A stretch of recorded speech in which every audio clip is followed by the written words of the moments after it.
Salut les mecs. Alors aujourd'hui on va parler de Breaking Bad et... attention, là il s'agira d'une analyse complète de cette série culte, ses qualités, ses défauts et bien sûr un focus sur le personnage complexe de Walter White évidemment.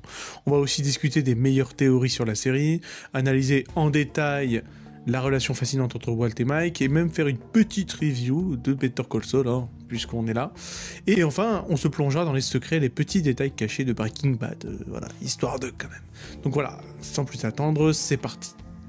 Alors, Vince Gilligan, donc le créateur de Breaking Bad, présente généralement son œuvre comme étant centrée sur le concept du changement. Comme chacun sait, la chimie est l'étude de la matière, mais également celle du changement. Comme dirait l'autre, rien ne se perd, rien ne se crée, tout se transforme. Donc, Gilligan avait pour but, avec Breaking Bad, de nous montrer la transformation d'un Ned Flanders, c'est-à-dire Walter White, en un Tony Montana, c'est-à-dire Heisenberg, basiquement.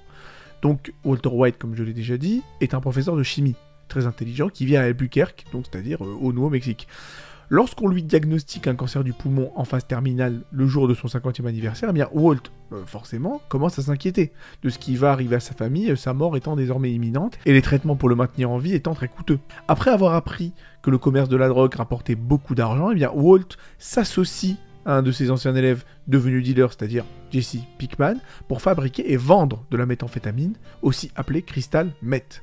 Donc, grâce aux compétences de Walt en chimie et à son souci de perfection, son côté perfectionniste, la méthamphétamine qu'il prépare est étonnamment pure et extrêmement puissante, et grâce à un procédé chimique alternatif qu'il utilise pour la créer, eh bien, elle a une coloration bleue distincte. Alors, la Blue Sky, car c'est comme ça qu'on appelle la méthamphétamine de Walter White, attire l'attention des dealers qui veulent un morceau de ce produit de haute qualité, mais aussi de la DEA, c'est-à-dire les stupes qui veulent forcément savoir d'où ça vient.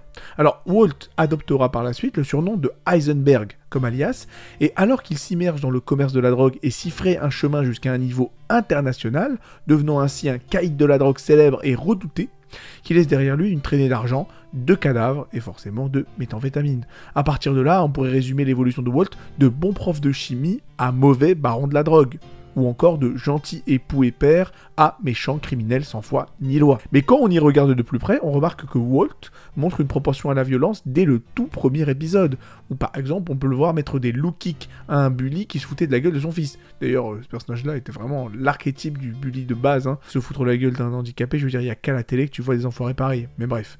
Après, on pourrait me faire remarquer que la réaction de Walt est justifiée dans ce cas, et effectivement elle l'est. Cependant, quand on voit le visage de Walt une fois que les voyous se barrent après qu'il leur ait mis une grosse pression, on peut y lire du contentement et un certain plaisir. Le mec a clairement pris du plaisir à faire fuir et à dominer ses adolescents.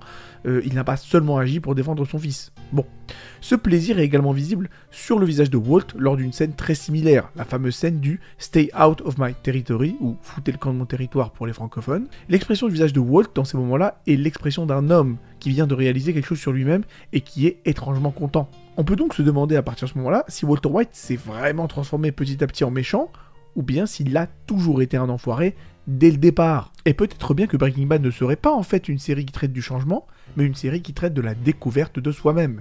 Et c'est donc la grande question de cette vidéo, Walter White est-il devenu un salopard tout du long de la série, ou a-t-il toujours été comme ça? Est-ce que Walter White a-t-il toujours été Heisenberg? Mais avant de nous plonger dans notre analyse et répondre donc à cette question épineuse, on va présenter rapidement le personnage de Walter White pour savoir quand même de qui on parle. Alors, au tout début de la série, Walter White nous est présenté comme un homme diminué, peu respecté par ses pairs, ayant un travail merdique de prof de chimie, et plus un autre job encore plus merdique dans une station de lavage de voitures. Même son beau-frère, donc Hank Schrader, se fout de sa gueule. Il semble être un mec bien, notre ami Walt, mais cette impression n'est pas due à ses agissements, mais justement au fait qu'il n'agisse pas. Et c'est là où repose toute la nuance. Walter encaisse toutes les humiliations sans broncher et continue de sourire malgré tout. Basiquement, Walt tend l'autre joue. Et même si ça pourrait être qualifié de qualité, eh bien, c'est dans le meilleur des cas une qualité passive. Parce que Walt est un mec bien, justement parce qu'il n'agit pas. Cela dit, Walt, et comme je l'ai dit plusieurs fois au cours de cette vidéo, est également un chimiste très talentueux, et c'est pour cette raison qu'on sent une terrible frustration en lui, surtout au début de la série. On voit par exemple, quand il taffe dans la station de lavage, son visage se crisper de frustration lorsqu'il nettoie la bagnole d'un de ses élèves qui passait par là, ce qui montre que le gars est loin d'être satisfait de sa situation. Et cela nous en dit un peu plus sur l'ego de Walt, car il sait qu'il avait le potentiel d'être l'un des plus grands chimistes de la planète, mais qui n'est parvenu, en fin de compte, à n'être qu'un petit prof de chimie médiocre. Et pour cause, la première fois où l'on voit Walter White briller et s'épanouir en réalisant quelque chose, c'est quand il cuisine de la méthamphétamine pour la première fois. On découvre alors un homme nouveau, un génie passionné et exigeant. Il a beau fabriquer de la drogue dure, c'est quand même de l'art. Walt découvre ainsi ce qui lui manquait dans sa vie, c'est-à-dire le contrôle de son existence, la croyance que ses actions peuvent changer le monde. Walter n'est pas passé de bon à mauvais, il est passé de l'inaction à l'action. Walt n'est pas devenu Heisenberg, il a simplement laissé Heisenberg sortir du plus profond de son être. En entrant dans le monde de la drogue, Walt devient lui-même dépendant, non pas de la drogue, attention, mais du pouvoir, car tout du long de la série, Walt essaie à plusieurs reprises de sortir du game, de sortir de l'engrenage de la vente de la drogue, mais il n'y parvient pas. Comme un drogué, Walt trouve des excuses farfelues pour pouvoir rester dans le game. Cela lui donne l'impression d'avoir du pouvoir qu'il n'avait pas justement quand il n'était qu'un simple petit prof de chimie. Walt sait que s'il abandonne la confection de la meth, tout redeviendra comme avant. C'est ce qu'il dit vouloir, mais est-ce que c'est vraiment ce qu'il veut, en fait? Walt a toujours besoin d'un coup de plus avant de quitter le business de la drogue. Mais jusqu'à quand?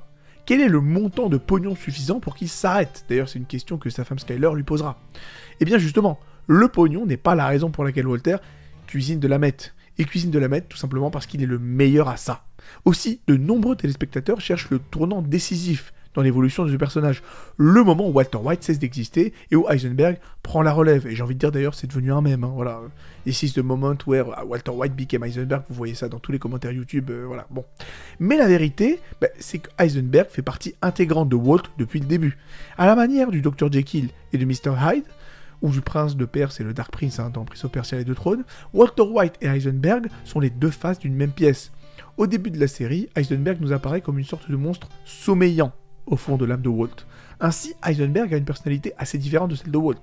Walt est cette espèce de père de famille hésitant, qui s'affole facilement, qui court un peu dans tous les sens en slip kangourou, jamais vraiment sûr de la décision à prendre. En gros, voilà, il est très similaire à l'autre personnage campé par Bryan Cranston, c'est-à-dire évidemment Hal de Malcolm in the Middle. Tandis qu'Heisenberg, lui, est un être froid, calculateur, sans cœur et sans pitié, extrêmement opiniâtre, capable de tout. D'ailleurs, à chaque fois que Walt utilise son génie chimique, il est toujours en mode Heisenberg. Les noms de Walter White et Heisenberg ont également une signification sous-jacente, pour mieux les mettre en opposition. Walter White était un militant des droits civiques dans les années 30 et 40, et Heisenberg, je pense que tout le monde le sait, était l'un des principaux scientifiques du projet nucléaire nazi. Difficile de faire plus opposé, j'ai envie de dire. De plus, Heisenberg n'apparaît pas seulement quand Walt utilise ses connaissances en chimie, mais dans une multitude de situations différentes. Par exemple, quand Walter a l'impression que sa dignité est attaquée, il y a de fortes chances pour que, à un moment ou à un autre, Heisenberg apparaisse. Il y a également le désir de Walt d'obtenir toujours plus de pouvoir, qui le pousse à dominer, à manipuler, et même à tuer tous ceux qui se mettent en travers de son chemin. Heisenberg ressent de la satisfaction dans la violence, et à chaque fois qu'il perd le contrôle d'une situation, il peut passer de Walt à Heisenberg en quelques secondes. Au début, le Heisenberg Mode ne s'activait que dans des moments critiques, comme quand Walt, par exemple, part se confronter pour la première fois à Tuco, et explose son bureau avec du fulminate de mercure. Vous connaissez cette scène. Mais au fil des saisons, on le voit passer en Heisenberg Mode dans des situations bien plus triviales, comme lorsqu'il discute avec sa femme Skyler et qu'il lui délivre le fameux I am the danger. Plus le temps passe et plus Heisenberg gagne du terrain sur Walter White. Tellement d'ailleurs que lors du tout dernier épisode de la série, c'est-à-dire Felina, on ne voit quasiment pas Walter White. C'est du full Heisenberg du début jusqu'à la fin quasiment. Walter White est différent des autres persos badass des séries TV classiques. La première image qu'on a de lui est, comme je l'ai dit, celle d'un homme d'âge moyen, la moustache au vent, portant un slip kangourou digne de Hal au plein milieu du désert. C'est un peu la quintessence du père bouffon à la Homer Simpson. Et oui, il faut le faire remarquer, Walter n'est pas si infaillible et efficace qu'il aimerait le faire croire, loin s'en faut. Car si Walt accomplit beaucoup de choses tout au long de sa carrière de baron de la drogue, il laisse hélas trop de traces incriminantes dans sa vie personnelle. Il oblige à travailler avec le gang de Jack, qui sera finalement encore plus difficile à contrôler. En fin de compte, Walt n'a pas l'efficacité froide et impitoyable que Gus possédait pour conserver son empire. Cela dit, le fait que ce petit prof de lycée parvienne à cuisiner si efficacement de la méthamphétamine, ainsi que le fait qu'il soit capable de déjouer et de tuer presque tous les criminels ou mercenaires qui s'opposent à lui, peut être considéré comme étant assez quand même pour envisager Walt comme un badass, qui s'adapte à tout et qui gère toutes les situations, aussi impossibles soient-elles, comme elles viennent. Tout comme Gus, il est capable de déceler les indices qu'une situation pourrait être fausse à partir de comportements subtils et étranges chez les autres. Par exemple, il finira par vérifier si sa voiture est équipée d'un dispositif de repérage lorsque Skyler mentionne que Hank a eu un mal de ventre. Rien que ça met à Walter White la puce à l'oreille. Il devient d'ailleurs beaucoup plus audacieux, après avoir tué Crazy Eight, donc son premier meurtre, ce qui ne fait que s'intensifier à chaque crime. Tout au long de la série, ses stratagèmes deviennent de plus en plus risqués, et Walter devient plus je m'en bats les steaks à l'idée de tuer, jusqu'à ce que, dans une scène, il soit capable de siroter un café de manière bas les steaks, alors que plusieurs hommes sont brutalement assassinés sous ses ordres en prison. le point culminant étant le meurtre de Mike, le premier crime vraiment inutile que Walt commet. Voilà, il ne le commet que parce que son ego a été blessé par Mike. Et alors que ses connaissances en chimie sont littéralement prodigieuses, sa capacité à voir les choses arriver et sa planification à long terme se montrent parfois, il faut le dire, inexistantes. Chaque fois que Jesse rencontre un problème dans leur opération, je sais pas, par exemple, besoin d'un distributeur pour vendre plus de méthamphétamine ou difficulté d'acquérir légalement les produits chimiques nécessaires à la création de la méthamphétamine, eh bien Walt le blâme et le traite d'idiot, et ce malgré le fait que Walt soit de son propre avis le partenaire de Jesse et qu'il partage donc une partie de la responsabilité de la bonne marche de l'opération. Mais rien à faire. Walt ne veut absolument rien avoir à faire avec les aspects les plus sordides de l'opération et continue à rejeter sur Jesse toute la responsabilité. Cette situation prend une tournure beaucoup plus sombre dans la saison 5, où l'absence de Gus permet à Walter de prendre sa place dans la pègre d'Albuquerque et de diriger ainsi son propre empire, et qui s'effondre complètement à la suite de ses actions, avant même que la saison ne se termine. Au final, Walt est à son meilleur en tant que criminel lorsqu'il fait un petit travail de petite ampleur, entre guillemets. Lorsqu'il cuisine de la meth dans son camping-car ou qu'il planifie un petit projet par exemple, là par contre Walt, il est imprenable. Son audace, son impitoyabilité et sa nature froidement égocentrique font de lui une personne vraiment dangereuse, qui a réussi à briser tout l'empire de Gus. Cependant, et il faut quand même le dire, lorsque Walt devient lui-même un trafiquant de drogue et tente d'égaler l'empire de Gus Fring, eh bien, tous ses défauts apparaissent au grand jour. Son perfectionnisme et ses problèmes d'ego l'empêchent de gérer les gens, ce qui fait que ses anciens alliés le désertent, comme Mike par exemple. Son manque de perspicacité fait qu'il accumule beaucoup d'argent sans réussir à développer l'opération ou même à le blanchir efficacement, tout en utilisant des alliés, entre guillemets, qui sont beaucoup plus difficiles à contrôler qu'ils ne le pensent. Évidemment, je parle de Jack et des nazis. Puis il se retire brusquement sans tenir compte des retombées potentielles. Son refus de partager ses secrets fait qu'il devient une cible précieuse après avoir tenté de prendre sa retraite. Le résultat de tout cela est que son empire, qui est décrit comme le plus grand empire de méthamphétamine de l'histoire des États-Unis, lui est facilement arraché, et par qui, je vous le dis, par une bande de bouseux nazis. Cela dit, et je ne sais pas si ma comparaison de Walter White avec Homer Simpson est si judicieuse que cela, parce qu'il faut le dire, Walt ne semble pas avoir un grand sens de l'humour en général. Bien que cela soit dû en partie au fait que les événements dans lesquels il est impliqué ne soient pas exactement des plus rigolos, même en faisant abstraction de cela, il faut le dire, Walter a tendance à passer pour quelqu'un de raide, de maladroit, de sans charme et incapable de se détendre ou même de plaisanter. Cependant, conformément à son orgueil et à son ego de plus en plus incontrôlable au fil des saisons, Walter n'apprécie guère d'être lui-même la cible de blagues. On peut le voir visiblement irrité lorsque des gens comme Hank, par exemple, font des petites blagues, gentillettes, à ses dépens, même si elles sont bien intentionnées. Ainsi, la plupart des moments drôles de la série, et il y en a beaucoup, faut le dire, où Walt est impliqué, ont tendance à se moquer de lui à son insu plutôt que grâce à son humour. En tout cas, le côté papa un peu bébête de Walt ajoute de la légèreté à la descente aux enfers d'Eisenberg. Et même au sommet de la gloire d'Eisenberg, Walter n'est pas toujours représenté de manière reluisante. On ne parlera pas de la pizza du toit, donc la roof pizza, de la fois où il s'est fait soulever par Mike, littéralement, ou même de la fois où il a failli se prendre un balance ton porc quand il a essayé de se faire la directrice de son établissement. Et même si Walt est généralement un bon père pour ses enfants, il ne faut pas oublier la fois où, dans un mélange d'amertume et de frustration alcoolisée, Walt a forcé son fils Walter Jr. à descendre une bouteille de tequila jusqu'à qu'il vomisse ses tripes dans leur piscine, et ce uniquement par dépit. Il est sous-entendu dans cette scène qu'il était agacé par le fait que son fils admire son oncle badass entre guillemets, c'est-à-dire Hank Schrader, ce qui pousse à Walt à lui prouver sa masculinité de la manière la plus stupide possible. Sur ça on est d'accord. Et c'est encore pire quand il s'agit de son fils de substitution, c'est-à-dire Jesse Pinkman. Walt est ce qui se rapproche le plus d'une figure paternelle dans la vie de Jesse, et contrairement à ses vrais parents, il s'occupe vraiment de lui, et lui a sauvé la vie plusieurs fois. Mais voilà, cela ne l'empêche pas d'être horriblement violent avec Jesse, qu'il rabaisse et manipule constamment. On peut continuer encore longtemps avec les exemples de la façon très négative dont est dépeint Walt. Par exemple, après son alteraction avec Tuco, Walt rentre chez lui et essaie donc d'avoir des relations avec sa femme sans qu'elle-même le veuille, sans que Skyler le veuille, et se prend un gros stop. Dans l'imaginaire collectif, le sexe est souvent dépeint comme une autre dimension du pouvoir. Si un homme est puissant, le mec doit être entouré de femmes, de jolies femmes, si possible. Comme dirait l'autre, tout est une question de sexe, mais le sexe est une question de pouvoir. Et pourtant, Walt est très loin d'être un homme à femme, ça c'est certain. Ainsi, on peut en déduire donc que la série refuse donc de glorifier Walt plus que de mesure. Je pense que maintenant il est temps de parler des justifications de Walt, parce que Walter, tout au long de la série, passe son temps à essayer de se justifier. J'ai tué ceci ou j'ai fait cela, je vends de la drogue ou peu importe, mais c'est tout à fait justifié. Parce que je le fais pour ma famille, parce que je le fais pour ceci, parce que je le fais pour cela, nanana. Bon, maintenant, il est temps de voir si ces excuses tiennent la route. Au début de la série, tous les choix de Walt paraissent compréhensibles moralement parlant. Le bec a un cancer, il n'a en principe que 18 mois à vivre, et il est le seul à pouvoir subvenir aux besoins de sa famille. Et vu que les dealers de meth peuvent gagner beaucoup de pognon en peu de temps, eh bien on se dit qu'il serait effectivement stupide de laisser sa famille sans le sou après sa mort. Donc Walter se convainc lui-même, et nous avec lui, nous le spectateur, qu'il est moralement nécessaire pour lui de cuisiner de la meth. Mais au fil du temps, ses actions deviennent de plus en plus difficiles à justifier. Meurtre de témoins, empoisonnement d'enfants, maltraitance d'handicapés. Bon, pour le cas de l'handicapé, on peut pas dire qu'Hector Salamanca l'ait volé, ça c'est certain. Enfin, il faut le dire quand même, pour ceux que ça intéresse, Hector Salamanca est mon personnage préféré de la série, ça faut le dire.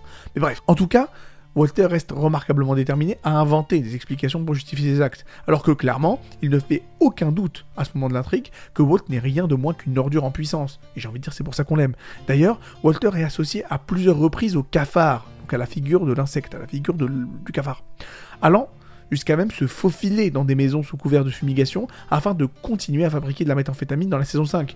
Et vu qu'on est sur ce sujet, gardez un œil sur le nombre de fois où Walt est assis devant des posters codifiant diverses espèces de cafards et autres vermines. Et le truc marrant dans l'histoire, c'est que s'il y a bien une chose que Walt ne supporterait pas, c'est bien de se faire comparer à un insecte. Car oui, Walter White est incroyablement agressif dès qu'on touche à son ego. Il manque d'empathie, c'est un manipulateur, un menteur invétéré. Il a aussi un grand besoin de reconnaissance, quelque chose qu'il a en commun avec Jesse, soit dit en passant. Il peut être assez inutilement sadique par moments, par exemple la scène avec Bogdan, où il l'oblige à lui donner une photo personnelle de lui, rien que pour le faire chier, ça le montre bien. Il est orgueilleux, excessivement dramatique par moments, et ses crises de colère ont la maturité d'un adolescent de 15 ans. La personnalité passive de Walt au début, donc se transforme rapidement, comme je l'ai dit, en une espèce de méga personnalité boursouflée d'ego, qui fait de lui un homme de plus en plus impitoyable, mis en confiance par son succès dans le commerce de la drogue, qui finit par gonfler donc l'ego de Walter White jusqu'à rupture totale. Il faut le dire, il y a définitivement quelque chose qui cloche chez Walter, mais on ne précise jamais d'où cela vient exactement, et tout est laissé à l'interprétation du spectateur. Pour ce que ça vaut, Vince Gilligan, donc encore une fois le scénariste de Breaking Bad, a déclaré que Walt est un sociopathe, mais il utilise ce terme de façon très vague, et Walt lui-même fait preuve de beaucoup plus d'empathie que les sociopathes ne le font habituellement. Il est également possible que Walt souffre d'un trouble dissociatif de l'identité, donc schizophrénie. La façon dont sa personnalité tend de passer de maladroite, pleine de remords et émotive, donc c'est-à-dire Walter White, à déterminée, impitoyable, violente, agressive et vicieuse, c'est-à-dire Heisenberg, semble parfois incroyablement bizarre et déplacée, presque comme s'il devenait une personne complètement différente. Et Walt lui-même note qu'il s'est senti comme une personne complètement différente après avoir pris plaisir à voir son fils boire de l'alcool jusqu'à qu'il en vomisse sous ses yeux. Cependant, un aspect qui ne correspond pas à ce diagnostic donc de schizophrénie est que Walt se souvient parfaitement de ce qu'il fait lorsqu'il est en mode Heisenberg, ce que les personnes, en principe, souffrant du trouble de la personnalité dissociative, ne peuvent pas faire. Donc voilà, théorie un peu boiteuse. En dehors de ces tendances sociopathes et narcissiques, Walt semble souffrir d'un trouble de la personnalité obsessionnelle dès le début de la série. Il est très rigide et ordonné, ainsi que perfectionniste, et montre du dégoût et de la frustration même envers les personnes qui ne sont pas comme lui, comme Jesse, tout particulièrement. L'épisode infameux The Fly, c'est-à-dire la mouche, illustre parfaitement ce phénomène. Dans cet épisode infameux que tout le monde connaît, on y voit Walt obsédé par l'idée d'attraper une mouche dans son laboratoire et se met en colère contre Jesse, qui trouve pas ça très important. Walt présente également des traits du syndrome d'Asperger ou de l'autisme, comme le fait d'être très intelligent dans la préparation de méthamphétamine, cristalline donc, et dans l'élaboration de plans sournois. Mais en même temps, il n'a pas exactement les meilleures aptitudes relationnelles, ça c'est certain. Dans ses interactions avec Hank, Walt est perçu comme une personne ennuyeuse et réagit avec une rage réprimée lorsque Hank prend le dessus sur lui lors d'un badinage, lors de ses petites blaguinettes. Et il est par ailleurs assez maladroit socialement. Alors que Walt est un bâtard manipulateur qui est assez doué pour persuader les gens, eh bien, il est sinon carrément sans charme et a du mal à comprendre pourquoi Jesse et Mike penseraient différemment de lui, notamment durant la saison 5. Cela n'empêche pas Walt, cela dit, d'être très bon pour mentir aux autres, mais il est encore meilleur lorsqu'il s'agit de se mentir à lui-même. D'une certaine manière, Heisenberg est un peu la mauvaise conscience de Walt. Quoi qu'il fasse, qu'il tue des innocents ou qu'il empoisonne un gosse, Walt se cachera toujours derrière la nécessité de nourrir sa famille. Toujours, il brandira sa famille comme un bouclier moral pour justifier ses actes. En fait, le refus de Walt d'assumer la responsabilité de ses actes Freeze le délire. Malgré les nombreuses occasions qu'il a eues pour se retirer du business tout en subvenant aux besoins de sa famille et qu'il ne l'a pas saisi, Walt croit sincèrement que fabriquer de la méthamphétamine et mettre sa famille en danger est le seul moyen d'assurer leur avenir. Cela remonte même jusqu'à son histoire avec Grey Matter. Souvenez-vous, donc la société qu'il a fondée avec son meilleur ami de l'époque, Elliot Schwartz, et ainsi qu'avec son ex-petite amie Gretchen, à qui il a laissé ses parts pour une bouchée de pain. Et bien qu'il admette, donc Walter, à Jesse qu'il était parti volontairement de l'entreprise, Walt dira quand même à Saul, ainsi qu'à Gretchen, que ses deux anciens associés l'ont carrément viré manu militari de son entreprise, de sa propre entreprise, Grey Matter, et ont profité de ses recherches pour devenir millionnaire à l'insu de Walt, ce qui est totalement faux, parce que Walt a sciemment décidé de quitter son entreprise sans que personne ne l'y oblige, bien au contraire. Gretchen lui demandera même avec stupéfaction si c'est vraiment comme ça qu'il considère les événements, tellement il diffère de ce qui s'est réellement passé. Et encore une fois, la raison de la rupture de Walt avec Gretchen est un formidable exemple de l'ego démesuré de Walt. Des décennies avant même le début de la série, des décennies avant même la naissance d'Eisenberg, en tout cas la naissance officielle. Walter ne l'avouera jamais directement, mais si on lit entre les lignes, on comprend que Walter a décidé de quitter Gretchen à l'époque parce qu'il ne supportait pas que sa compagne soit issue d'un milieu et d'une famille plus riche que la sienne. Sa fierté incommensurable ne l'a tout simplement pas supporté. Et là on parle d'une époque où Walt avait entre 20 et 30 ans, donc bien avant la naissance officielle d'Eisenberg, comme je l'ai déjà dit. Le mec a l'audace de se comparer implicitement à Tracy Hall, donc Tracy Hall qui est un chimiste qui a inventé des diamants synthétiques pour General Electric, donc c'est une histoire qui date, mais qui s'est fait escroquer donc des millions de dollars par ses sociétés. Enfin, c'est une vraie histoire, c'est IRL évidemment. Bon, sauf qu'il est révélé dans le même épisode de Breaking Bad, donc, que si Walt a l'impression que c'est ce qui lui est arrivé avec Grey Matter, en réalité, je l'ai déjà dit, je vais le répéter, Walter White a quitté la société Grey Matter après avoir rompu avec Gretchen, donc de lui-même. Et pire encore, il a rompu avec elle parce qu'il ne voulait pas se marier avec une femme qui avait plus d'argent que lui. La vérité, c'est que Walt est le seul responsable de tous les problèmes d'argent qu'il rencontre dans la série, à cause de son ego. Et vu qu'on en parle, autant continuer. Le talon d'Achille de Walter White est indéniablement sa fierté et son orgueil, son ego donc. Walt a passé sa vie à se sentir inapprécié, malgré son intelligence et ses compétences, et il en a terriblement souffert. En fabriquant de la méthamphétamine et en devenant Heisenberg, Walt obtient ainsi la validation qu'il a toujours voulu. Il devient riche, puissant, redouté, et il y est parvenu par ses propres moyens. C'est la raison pour laquelle Walt s'attache autant à son activité criminelle, car il a réussi quelque chose dont il peut être fier et qui lui donne du pouvoir sur les autres. Même avant de devenir un trafiquant de drogue, Walt s'emportait souvent lorsqu'il pensait que quelqu'un blessait son ego, en particulier s'il pense qu'on a pitié de lui. Il est également montré à plusieurs reprises que l'ego de Walt l'amène à prendre des décisions désastreuses, soit parce qu'il est trop arrogant pour voir les problèmes qui peuvent découler de ses choix, soit parce qu'il ne veut pas faire quelque chose, ou laisser les autres faire quelque chose, qui blesse son orgueil. La cupidité de Walt se manifeste comme un défaut secondaire au fur et à mesure qu'il s'enfonce dans les affaires de drogue. Au départ, Walt prétend qu'il est dans le métier pour gagner de l'argent, et seulement ça, afin de subvenir aux besoins de sa famille après sa mort, je l'ai déjà dit. Mais ce moment finit par arriver, donc le moment où Walt a bien assez de pognon pour tout ça, et pourtant il continue quand même de cuisiner de la meth, devenant multimillionnaire avant même d'être finalement convaincu par sa femme d'arrêter, et encore là, elle ne réussit pas totalement. A noter que Walt refuse également d'accepter de l'argent de la part de ses anciens amis, Gretchen et Elliot, alors que cela résoudrait à peu près tous ses problèmes, car il est toujours amer de leur succès avec l'entreprise qu'il a lui-même décidé de quitter. C'est la preuve de la nature mesquine et égoïste de Walt, et cela montre à quel point il est orgueilleux. Bien sûr, Walt prétend qu'il fait ce qu'il fait seulement par amour pour sa famille, ce qui est en partie vrai, on va pas se mentir. Le truc, c'est qu'il a aussi des motivations plus égocentriques. Au fil du temps, l'ego l'emporte de plus en plus sur l'amour familial, et Walt se dit constamment qu'il fait ce qu'il fait pour subvenir aux besoins de sa famille, alors qu'à un certain niveau, c'est faux.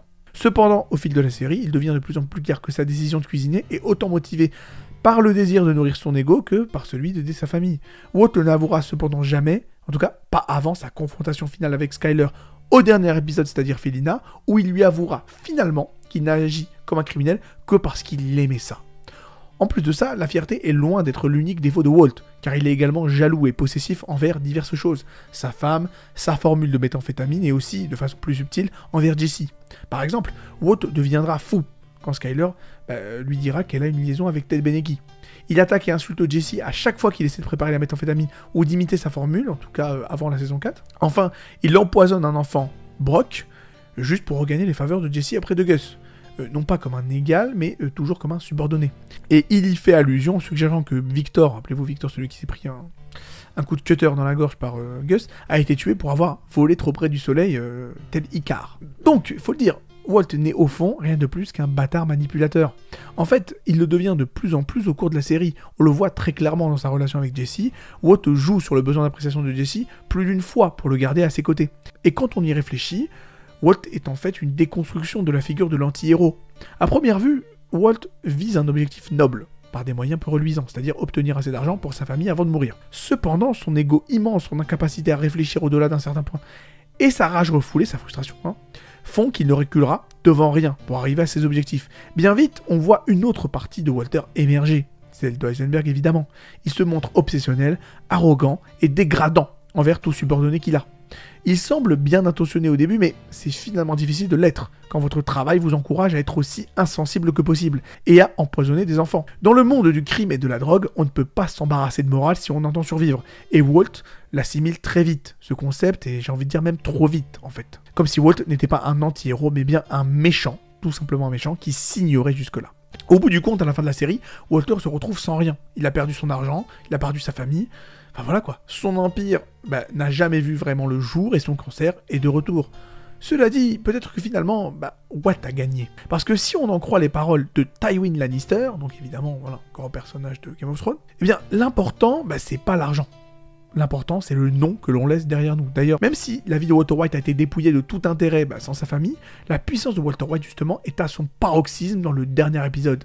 Parce que oui, dans les dernières secondes de l'épisode final, donc Felina, eh bien, on voit un Walter gisant, mourant, heureux et paisible, au milieu des fournitures et d'instruments de chimie. Rappelons-le, Walt invente Heisenberg, son alter ego criminel, à la fois comme un... Au fur et à mesure que le temps passe et que son comportement devient de plus en plus amoral, on a l'impression qu'il n'y a pas vraiment de différence entre les deux, c'est-à-dire entre Walter White et Heisenberg, et qu'en fait, il n'y en a peut-être jamais eu. Walt est resté Heisenberg jusqu'à son dernier instant, tout simplement parce qu'il ne s'est pas transformé en Heisenberg, il l'a toujours été.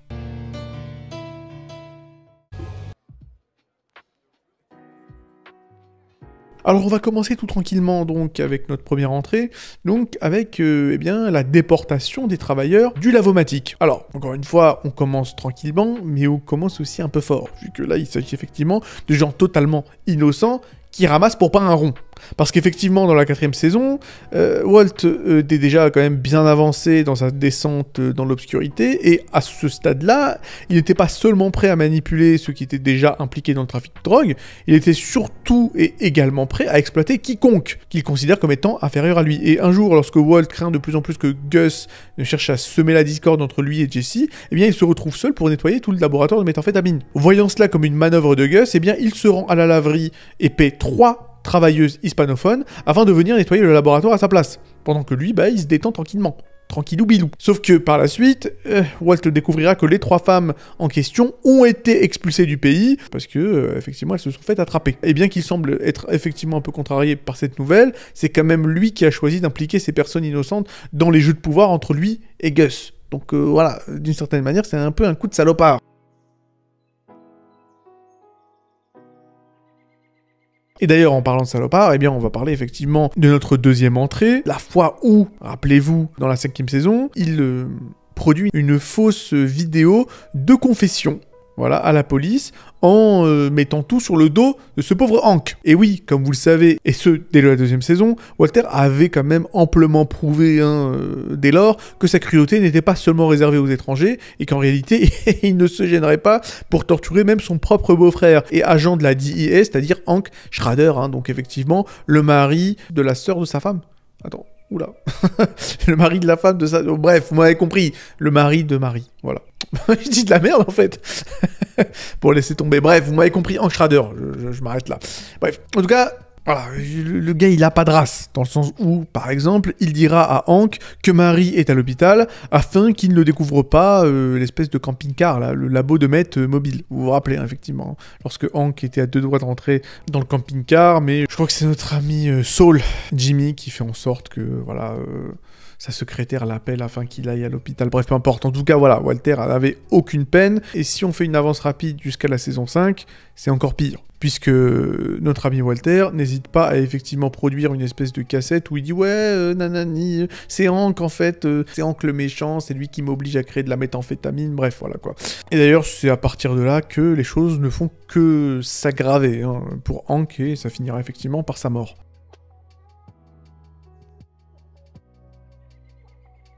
Bon, allez, on parlait de Hank, on parlait de Marie, eh ben on va parler de Jesse, forcément. Et donc bon, comme vous le savez, Jesse est plus ou moins, en tout cas au début, forcé eh bien, de fabriquer de la meth. Puisque bon, on va le dire, il y a quand même une relation tragique de père et fils entre Walter et Jesse Pinkman, et c'est d'ailleurs la force motrice de la série Breaking Bad, mais on se demande parfois tout au long de la série, est-ce que Walter a jamais eu vraiment d'affection pour Jesse? Bon, la réponse est quand même oui, surtout durant la 3e saison, où le mec il va carrément tuer des dealers, effectivement, pour pas que Jesse se fasse buter, donc à la limite, bon, il n'y a pas de souci, mais il y a quand même un côté manipulateur chez notre ami Walter, surtout au tout début de la série, quand Walter, toute moustache au vent, vient demander à Jesse de fabriquer de la meth avec lui, et si jamais il n'est pas d'accord, eh bien il le dénoncera à la police. Et c'est donc effectivement cet événement qui a conduit à toutes les choses horribles que Walter fera par la suite. Voilà, et fera aussi à Jesse par la suite, comme par exemple, mais on en parlera un peu plus tard, l'obliger à tuer Gale, le livrer à des nazis, laisser mourir sa petite amie, c'est-à-dire Jane, bref, voilà. Bon, de toute façon, on va en parler.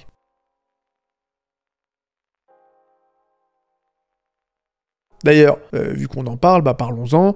Voilà, 4e truc vraiment pas très sympa que Walter a fait dans la série Breaking Bad, c'est d'obliger Jesse à tuer Gale. Voilà.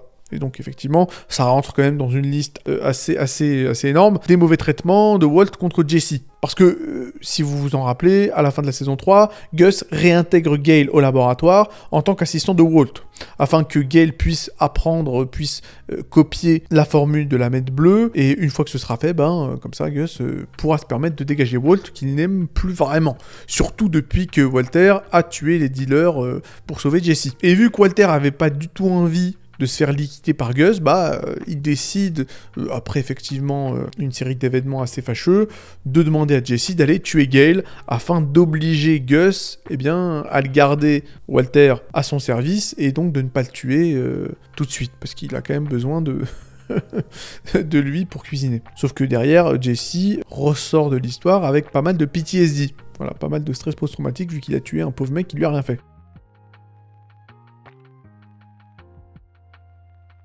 D'ailleurs, en parlant de pauvres mecs qui n'ont rien fait, justement si.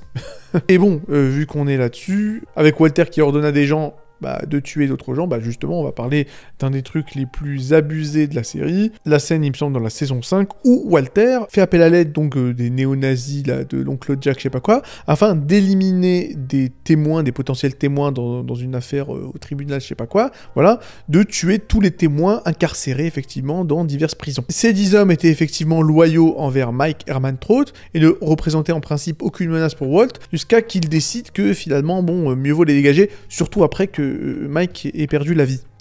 Quand je dis perdu la vie, surtout qu'après que Mike se soit fait assassiner par Walter lui-même. Donc Walt avait effectivement besoin que les 10 hommes en question, les 10 prisonniers meurent en même temps dans 3 prisons différentes, afin de garantir qu'aucun d'eux ne témoignerait contre lui. Et donc c'est effectivement ce qui arrive, et en moins de, d'une minute, ou en moins de 3 minutes, voilà, tout le monde crève, et c'est assez gore, on va pas se mentir. Et c'est là où effectivement on voit, où on constate que Walt est là clairement bien au-delà de la rédemption, c'est vraiment le point de non-retour. Voilà, c'est à partir de là, tu sais très bien que Walter, il verra pas le paradis, c'est une évidence. Empoisonner Brock. Et là, clairement, on atteint le paroxysme de l'innocence ruinée, donc avec l'empoisonnement de Brock, donc un enfant de 6 ans. Walter empoisonne donc ce gamin afin de pousser Jesse à croire que c'est Gus qui a essayé d'empoisonner Brock, et donc de faire en sorte que Jesse puisse revenir dans son camp et donc s'allier avec lui afin de régler le compte de Gus. Tout simplement. Et tout ça, effectivement, ce n'était jamais qu'un espèce de plan, une espèce de Hail Mary, une espèce de dernier effort d'un homme désespéré, afin de récupérer son allié de toujours, c'est-à-dire Jesse. Et clairement, Walt a fait ça, a empoisonné un gamin sans hésitation, parce que pour lui, c'était juste une chance de sauver sa propre peau. Mais voilà, le problème, c'est que, comme dit le dicton, tout sauf les enfants. Pas les enfants, frérot, et là, malheureusement, il allait trop loin.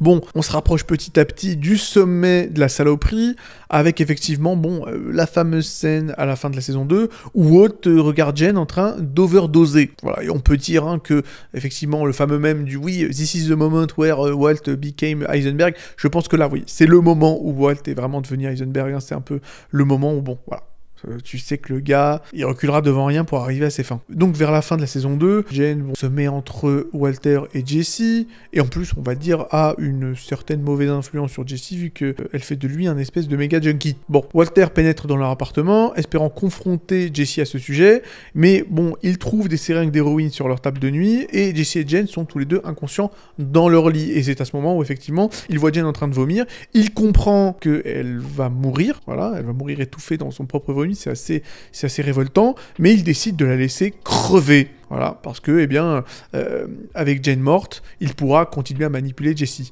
Voilà, tout ça c'est juste pour contrôler Jesse, donc c'est pas très très sympathique. C'est pas moi qui le dis, c'est écrit. Bon.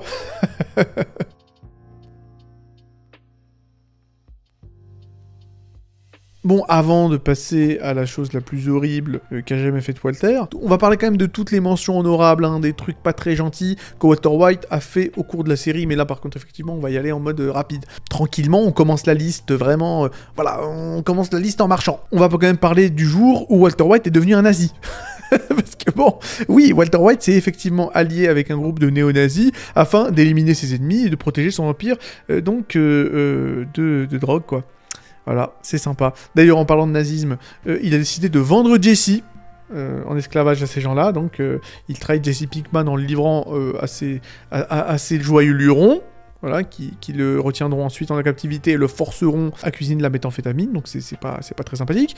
Il tuera Mike à la fin de la saison 5, lors d'une confrontation, juste pour une question d'ego et de frustration, parce que même si c'était pour effectivement récupérer des informations, il se rend compte assez rapidement que finalement, ces informations, eh bien, Lydia les avait. Donc finalement, il l'a tué juste parce que il avait le seum de se faire insulter. D'ailleurs, cette confrontation, j'en ai fait une vidéo, hein, la confrontation entre Mike et Walter, et qui a raison entre les deux. Bref, je ne peux que vous conseiller d'aller la regarder. Aussi, il a indirectement causé le crash d'un avion en tuant 167 personnes dans la foulée. Donc voilà, c'est pas terrible. Il a indirectement causé la mort de Hank. Il a indirectement, avant même de causer la mort de Hank, paralysé Hank, vu que c'est ses activités criminelles qui ont poussé effectivement les jumeaux Salamanca à tirer sur Hank et le paralyser pendant un certain moment. Il accepte assez rapidement l'arbor d'un enfant tué par Todd, hein, notre ami Jesse Plemons, qui a joué d'ailleurs il n'y a pas longtemps dans le film Civil War. Bref, j'aime beaucoup cet acteur. Bref, un moment, Todd tue un gamin et Walter en mode bon bah ok, j'accepte. Voilà. Il étrangle à mort un mec dans la saison 1. Bon, c'est Crazy 8, même si effectivement il avait pas trop le choix aussi. Il a volé un train, donc bon voilà, je sais pas. Le mec s'est cru dans Red Dead Redemption, donc bon voilà, c'est sympathique. Et il a aussi menti sur son état de fugue, parce que vous vous rappelez, il me semble dans la saison 1 ou 2, je sais plus, il fugue pendant un certain moment et on le retrouve à poil dans un espèce de leader price, et il dit ouais non en fait nanani et je sais pas quoi, bon voilà, alors qu'en réalité tout ce qu'il faisait c'était juste cacher ses activités criminelles à sa famille, voilà tout simplement. Après encore une fois, bon, entre devenir nazi et fuguer, c'est vrai que bon, ces deux trucs là c'est pas forcément comparable, mais bon voilà, on le laisse dans la liste, ça fera joli. Ça fera joli.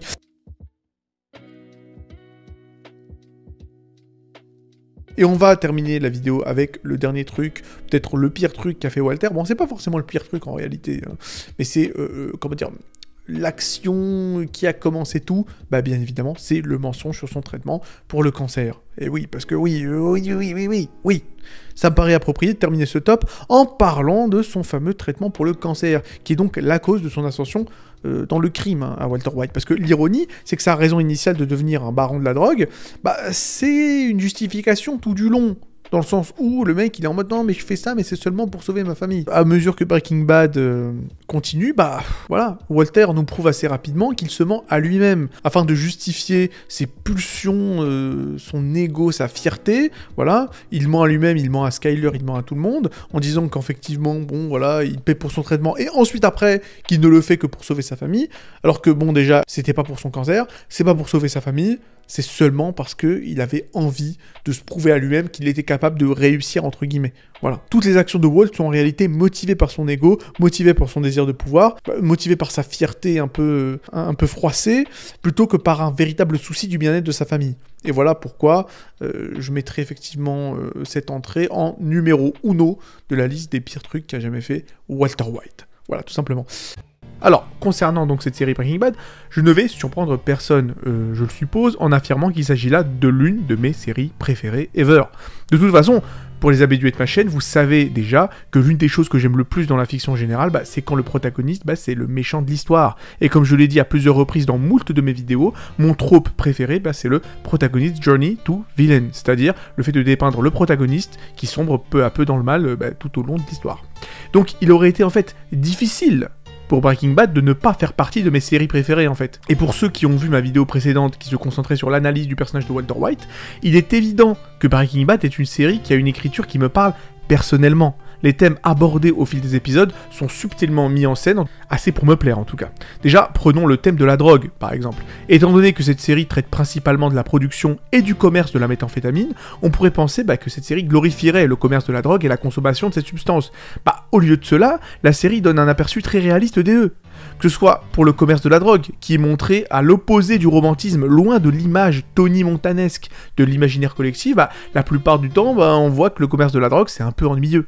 On voit de nombreux toxicomanes tout au long de la série, souvent dans des circonstances malheureuses. On peut voir par exemple Jesse qui touche le fond à plusieurs reprises, Jane qui meurt étouffée dans son propre vomi, voilà, c'est assez dur quand même, et le couple de toxicos qui vole un distributeur automatique de billets avec des résultats qui peuvent s'avérer plus ou moins fatals.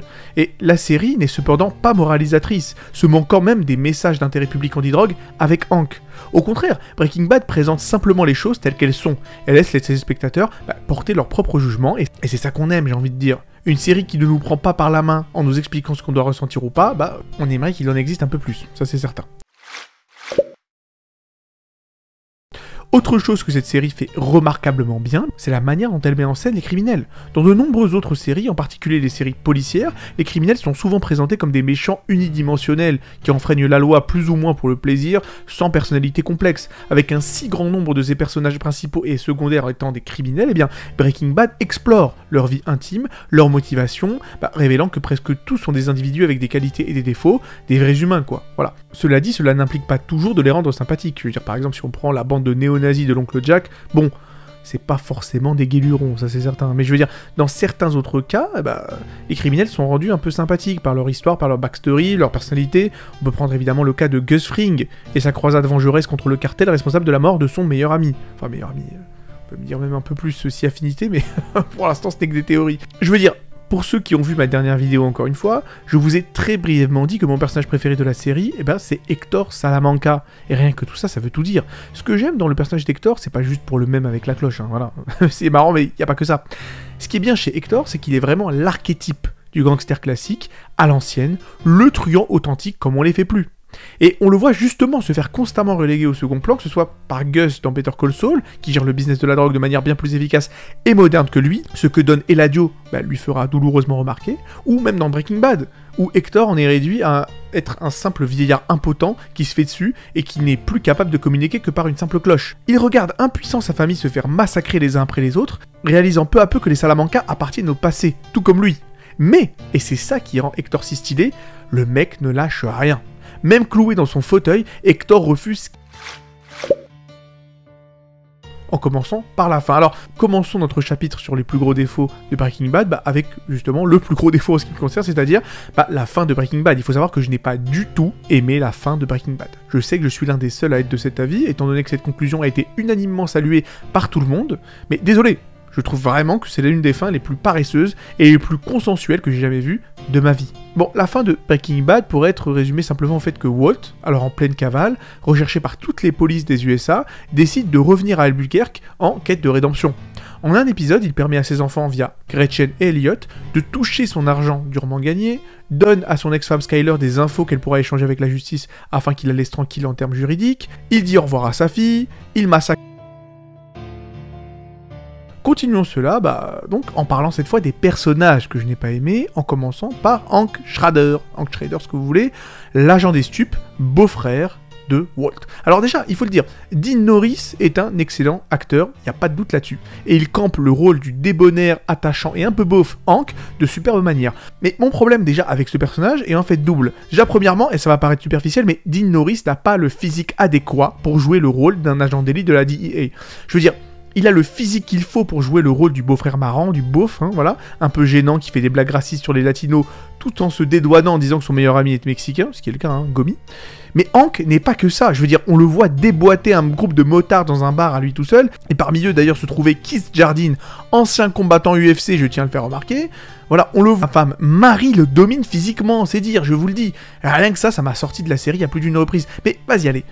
Pourquoi pas, cela passe encore, hein, voilà. Non, ce qui m'a vraiment dérangé avec le personnage de Hank, c'est que durant la seconde partie de la saison 5, lorsqu'il découvre enfin que Walt est en fait Heisenberg depuis le début, sa réaction, je la trouve pas terrible. Comme vous le savez, Hank ne se pose aucune question à partir de ce moment-là, et se met en tête de foutre Walt sous les verrous sans la moindre hésitation, et se met à le voir comme le diable incarné. Et voilà, je trouve que c'est très dommage, une occasion ratée de donner plus de profondeur à ce personnage. Ce que j'aurais aimé, c'est simple, c'est que Hank, au lieu de se poser aucune question et de foncer dans le tas, se mettre pour la première fois de sa carrière à hésiter. Peut-être qu'il ne se sentirait pas le cœur de détruire sa famille, ou peut-être qu'il s'est trop attaché à Walt pour le jeter en prison pour le reste de sa vie, pourquoi pas. Il faut se rappeler qu'au début de la série, Hank et Walt ne sont pas proches du tout, ils sont totalement opposés, avec Walt qui est l'archétype du quinquagénaire austère avec un balai où je pense, et Hank qui est un gros déconneur, un gros beauf, toujours prêt à boire des bières et à rigoler. Mais à mesure que la série avance, les deux hommes deviennent de plus en plus proches, et ne traînent plus ensemble simplement parce que leurs épouses sont sœurs, mais parce qu'ils apprécient sincèrement la compagnie de l'un de l'autre, en fait. Aussi, il aurait été logique que Hank se mette à hésiter une fois qu'il découvre qu'effectivement Heisenberg n'est rien d'autre que son beau-frère. Qu'il se mette à essayer de comprendre Walter, de comprendre les raisons qui l'ont amené à devenir le baron de la drogue qu'il est aujourd'hui. Et ça aurait été une superbe source de drama et de conflits super poignants. Mais non, au lieu de cela, la série jette toute subtilité par la fenêtre et rend Hank complètement possédé par le fait d'arrêter Walt en mode « Ouais, il est méchant, je suis gentil, donc je vais arrêter le méchant ». C'est mal écrit, c'est paresseux. Et le plus bizarre, c'est que Walt, lui, a des souvenirs. Passons à un autre défaut de la série à mes yeux, c'est-à-dire Jesse et sa relation avec Walt. Alors, je ne vais pas essayer de trop m'attarder sur ce point et aller droit au but.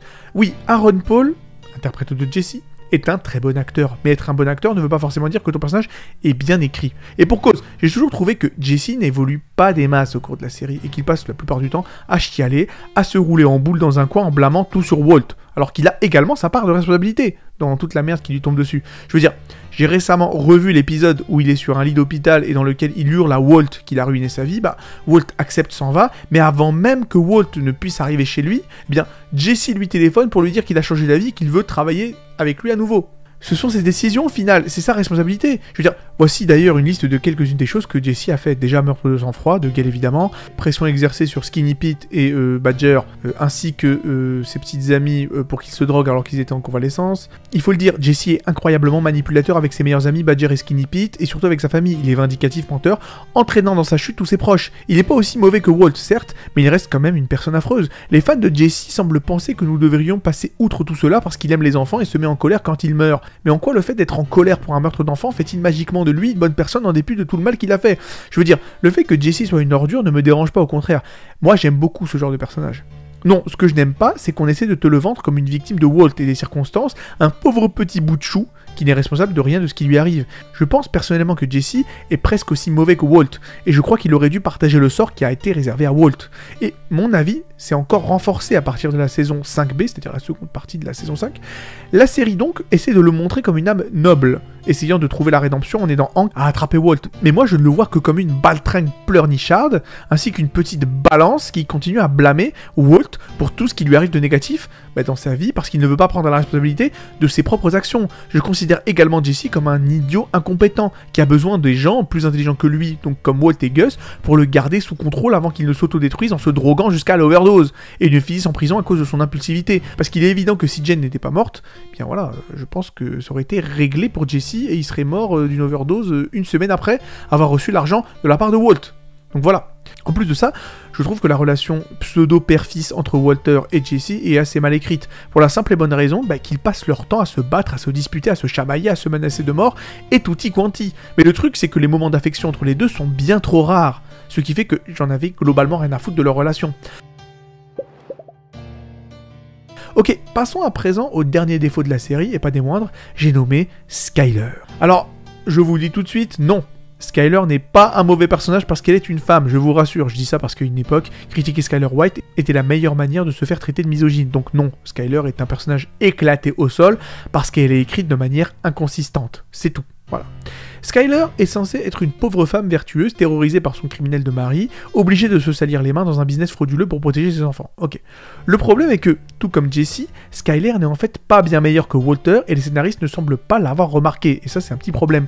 Mais avant de parler de l'hypocrisie du personnage de Skyler, je dois souligner qu'en dépit de ce que certaines femmes pourraient dire pour défendre Walt, il est tout à fait compréhensible qu'elle lui reproche d'être devenu un fabricant de la méthamphétamine. Là-dessus, il n'y a pas de souci. Et ce, quelle que soit la noblesse des intentions de son mari.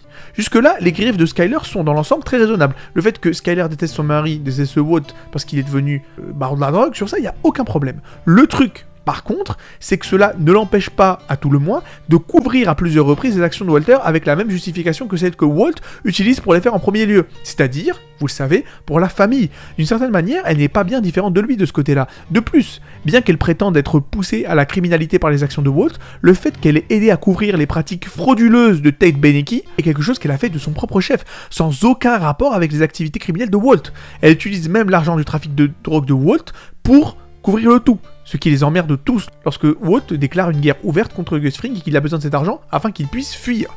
De même, elle dira avec condescendance à Jesse d'envisager une carrière plus légale, mais quand c'est à son tour de trouver un emploi, c'est en tant que comptable frauduleux au service de Ted Benecke.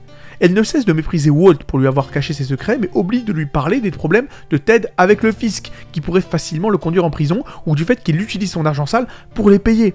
Pour finir, elle se retourne contre Walt dès qu'elle pense qu'il a tué son beau-frère, c'est-à-dire Hank, mais pourtant elle n'a absolument aucun problème à demander à Walt de tuer Jesse, que Walt considère quand même comme son fils adoptif, et qu'il aime tout autant que Hank, si ce n'est plus.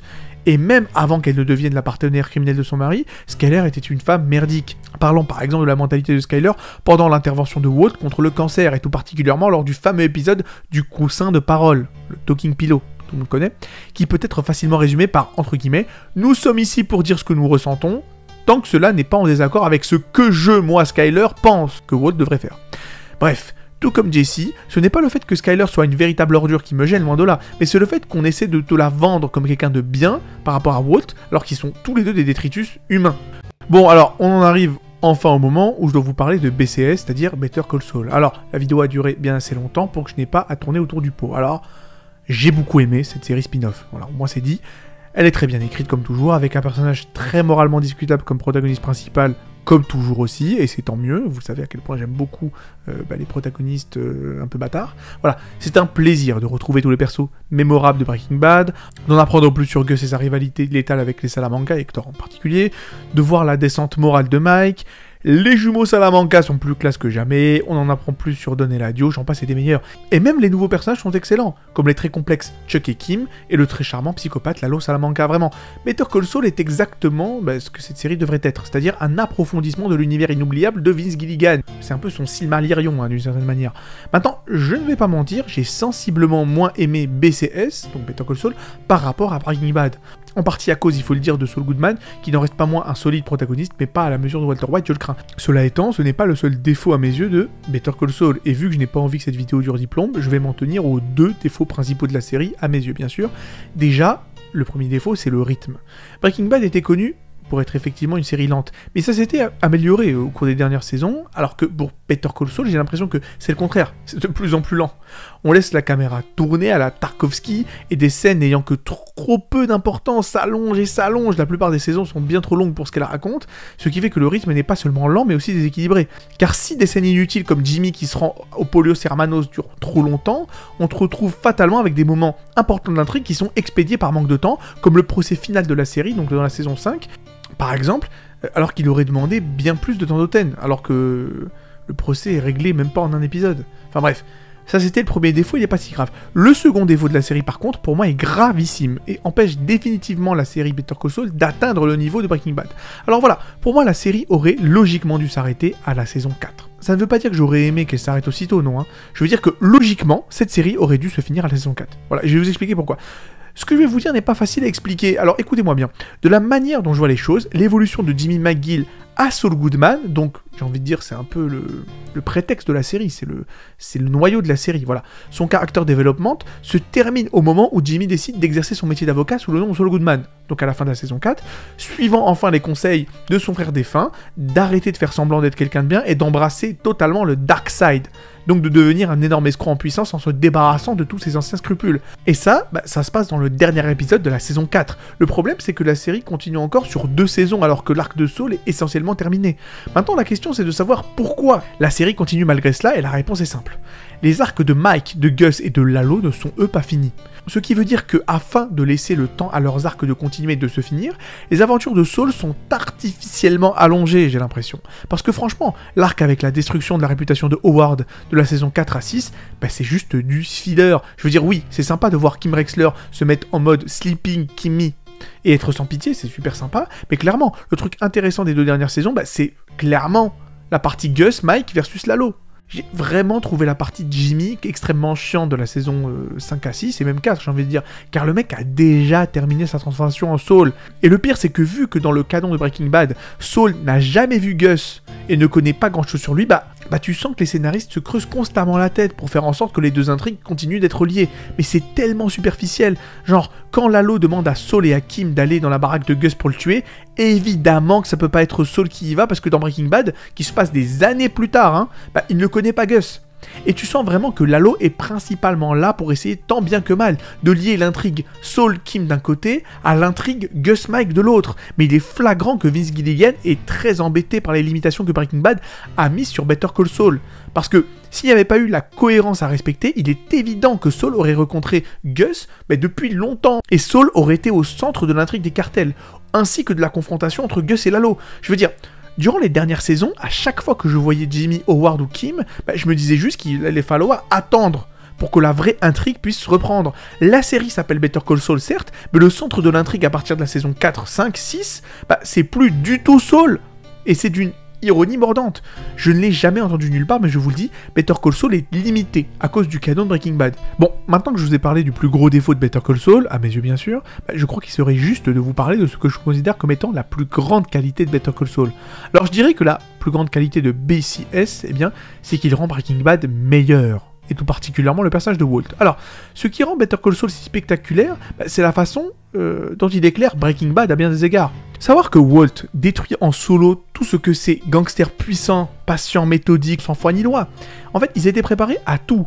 Et à des menaces bien plus grandes que Walt en réalité, des forces gouvernementales, la politique, les cartels, les armées, mais jamais tous ces gens auraient pu un jour imaginer qu'un homme aussi faible et insignifiant que Walt puisse les déboîter. Et quand je dis faible, je veux dire selon leur monde en fait, selon leur vision des choses, pas en tant que personnage. On sait que Walter est un génie, sur ça il n'y a pas de souci, mais la façon dont ces criminels organisés voient le reste du système leur ferait voir fatalement un professeur de chimie d'une cinquantaine d'années comme faisant partie des faibles, des moutons vulnérables et dépendants qui ne se salissent jamais les mains par peur des conséquences systémiques. C'est pour ça que Walter a toujours 2-3 coups d'avance par rapport à tous ses adversaires. Même Gus, qui est pourtant extrêmement intelligent, 10 secondes avant sa mort, il se rendait même pas compte à quel point Walter était juste à 2 secondes de le tuer. Ce que je veux dire, c'est que tous ces mecs-là, que ce soit Gus, que ce soit Tuco, que ce soit... peu importe, voilà.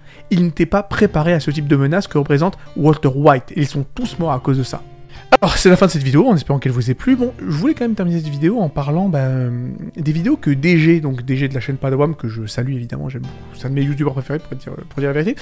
Il a fait pas mal de vidéos sur Better Call Saul justement, et en disant donc son avis, et en disant effectivement que la fin de Better Call Saul l'avait beaucoup déçu. Je suis tout à fait d'accord avec son avis par rapport au fait que oui, c'est chiant à un moment donné que la plupart des séries, même des œuvres de fiction qu'on regarde, se terminent toujours par une espèce de rédemption, se terminent toujours par une espèce d'happy ending, genre oui, mais voilà, ceux qui sont méchants le payent, ou je sais pas quoi, bref. À un moment, c'est vrai que c'est chiant. Sur ça, je suis tout à fait d'accord avec lui. Quelque chose qui m'a toujours beaucoup frustré, voilà. Surtout dans les œuvres qui sont censées être un peu plus matures que les autres, quoi. Alors qu'à la fin, bon bah voilà, les méchants vont en prison ou meurent. Non mais la vie, ça se passe pas comme ça, hein. Je suis vraiment désolé, mais bon. Là par contre, là où effectivement je mettrais un petit bémol, c'est quand il parle de Kim Rexler, du fait qu'elle soit psychopathe ou je sais pas quoi. En fait, le truc avec DG, la manière dont il décrit Kim Rexler comme étant une psychopathe et tout ça, en fait, c'est marrant, mais j'aurais aimé que ce soit le cas. Le truc, c'est qu'il est évident que Vince Gilligan ne l'a pas du tout écrit comme ça. Et je ne m'en félicite pas. En fait, j'aurais aimé que DG ait raison.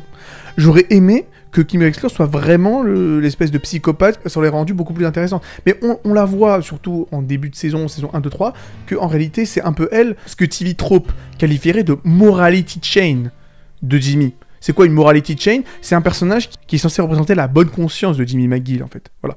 Effectivement, à partir de la saison 4-5, elle commence à devenir Sleeping Kimmy, mais en réalité, c'est plus parce que qu'il l'influence, en fait. Bon, effectivement, par rapport à ce qu'elle fait, à forcer Jimmy à aller en prison, je sais pas quoi, à dire « Ouais, dis que c'est de ta faute », alors que c'est de sa faute également, c'est vrai que ça, on est d'accord que c'est abusé. Mais malheureusement, la série n'est pas écrite comme ça, en fait. Et son analyse de Kim Wexler, c'est une analyse que je retrouve souvent chez lui, d'ailleurs. Par exemple, dans Squid Game. Quand il dit qu'effectivement le personnage principal est censé être écrit comme étant un salopard, comme étant un psychopathe, comme étant le vrai méchant de l'histoire. Malheureusement, c'est pas le cas. J'aurais aimé qu'il ait raison, hein. J'aurais aimé que le personnage principal de Squid Game, dont j'ai oublié le nom, désolé, soit montré comme un méchant, et effectivement, DG dira, oui, dans Squid Game, dans la saison 2, ce sera certainement le grand méchant de l'histoire. J'aimerais que ce soit le cas, mec. J'aimerais que ce soit le cas. Le problème, c'est que ça va certainement pas être le cas. Je doute très grandement que le personnage ait été écrit pour montrer effectivement la faillibilité humaine, le fait que les humains soient égoïstes. C'était son analyse du personnage principal de Squid Game, comme quoi il était censé représenter l'égoïsme humain, nanani nana, le fait qu'on pense qu'à soi et tout ça. Voilà, limite je dirais, ouais DG, il faudrait que tu nous écrives une petite série, quoi. Écris-nous une petite série, frérot, mais écris-nous des personnages, parce que le mec, il a vraiment des super idées, mais malheureusement, à chaque fois, le gars, il se retrouve déçu, et je lui dis, ouais, mais DG, c'est parce que... parce que les personnages dont tu parles sont pas aussi bien écrits que tu crois qu'ils le sont. Voilà. Donc voilà, c'était mon petit avis sur DG, sur Padawan, évidemment, je salue tout le monde, hein. Idéo, DG, bon... J'ai toujours leurs vidéos avec beaucoup d'assiduité. Parlons ensemble de la véritable cause du cancer de Walt. Alors, une théorie suggérerait que Skyler pourrait être effectivement le responsable du cancer de Walt. Et pourquoi on accuserait cette pauvre Skyler? C'est parce qu'elle fume. Et oui, et donc, alors, effectivement, Walt aurait contracté son cancer par le biais du tabagisme passif, ce qui aurait effectivement mis en branle toute la série d'événements menant Walt à une vie de crime. Et donc, à la fin, c'est quoi la morale? C'était la faute de Skyler. Et étant donné que tout le monde déteste cette pauvre Skyler, eh bien j'ai envie de dire, bon, c'est pas pour nous désarranger. Cela étant dit, il existe une autre hypothèse, encore plus détaillée, qui suggérerait que Walt aurait développé son cancer du poumon à cause d'un système de filtration d'air défectueux, fourni par Madrigal à Grey Matter. Parce que oui, la Madrigal Corporation, qui fournissait des équipements industriels à Grey Matter, auraient donc peut-être, on ne sait pas, indirectement causé le cancer de Walt avec un filtre à air défectueux. Et donc on pourra dire à partir de ce postulat-là que la boucle est bouclée. Gretchen serait la raison pour laquelle Hank découvre la véritable identité de Walt.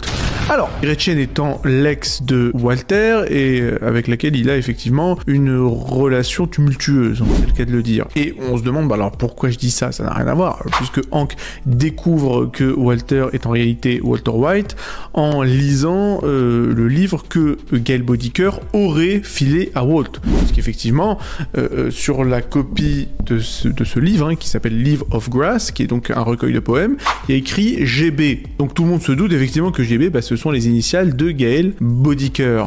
Mais une théorie stipule qu'en fait il ne s'agirait pas de Gail Bodicker, mais de Gretchen, puisque effectivement on ne connaît pas le nom de jeune fille de Gretchen. Et donc, ça voudrait dire qu'en réalité, Hank aurait découvert l'identité de Walt par pure coïncidence.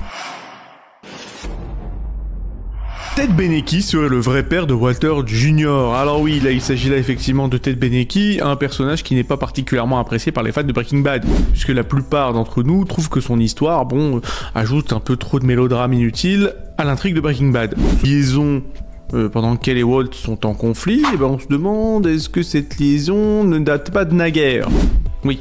Et puisque lorsque l'on voit Ted pour la première fois, il demande des nouvelles de Walter Jr. à Skyler, et lorsque Skyler dit que Walter Jr. est devenu très beau, Ted se permet de dire « Ah, c'est grâce à ses bons gènes », certains se sont peut-être dit que c'était une allusion au fait qu'il serait le vrai père de Walter Jr. Quand il dit « Ouais, il est beau parce qu'il a des bons gènes », ça veut dire « Il est beau parce qu'il a mes gènes à moi ».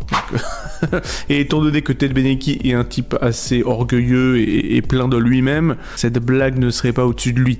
Et bien qu'il est effectivement difficile de croire que Skyler ait déjà trahi Walt si tôt dans leur mariage, étant donné que c'est permis.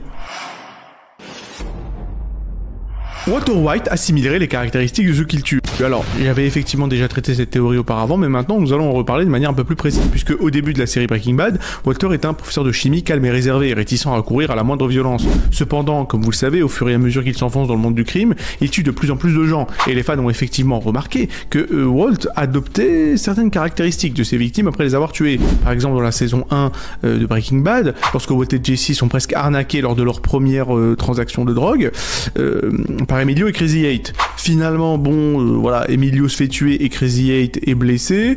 Walter et Jesse sont contraints de retenir Crazy 8 en captivité dans une espèce de cave. Et après que Walter soit obligé de tuer Crazy 8, on verra effectivement à partir de là Walter toujours enlever les croûtes de ses sandwichs. Et pourquoi? Parce que Crazy 8, après que Walt lui prépara un sandwich au beurre de cacahuète, demandera à Walt de lui enlever les croûtes, puisqu'il ne les mange pas d'ailleurs, il les enlèvera lui-même, le Crazy 8. Et à partir de là, Walter fera de même. À partir de là, Walt commence effectivement à conduire une Volvo, de la même manière que Gus Fring en conduisait.